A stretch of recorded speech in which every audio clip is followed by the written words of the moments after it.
আপনি যদি কাউকে বলতে চান যে তোমার ব্যাগটি নিচে রাখো, তখন আপনি বলতে পারবেন put your bag down।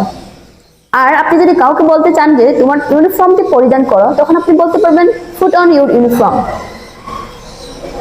আর কাউকে যদি আপনি বলতে চান যে তোমার বইগুলো সরিয়ে রাখো, এখন আপনি সেটা কিভাবে বলবেন? আপনি বলতে পারেন put your books away।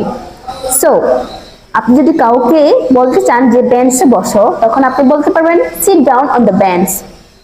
এখন কেউ একজন খারাপ কাজ করলো যেটা আপনার পছন্দ হয় নাই, সো আপনি সেটা বলতে চাচ্ছেন যে এটা আবার করো না, তখন আপনি সেটা কিভাবে বলবেন? আপনি বলতে পারেন don't do it again। আর আপনি যদি কাউকে বলতে চান যে বইটি আরেকজনকে দাও, তখন আপনি বলতে পারেন please pass the book. So কোনো কিছু কাজ যদি আপনার পছন্দ না হয়ে আপনি সেটাকে বলতে চাচ্ছেন যে এটা এক্ষুনি বন্ধ করো, তখন আপনি সেটা কিভাবে বলবেন? আপনি বলতে পারবেন স্টপ ইট এট ওয়ান্স। আর আপনি যদি কাউকে বলতে চান যে এখানেই দাঁড়াও, তাহলে আপনি সেটা কিভাবে বলবেন? আপনি বলতে পারেন স্টে হিয়ার।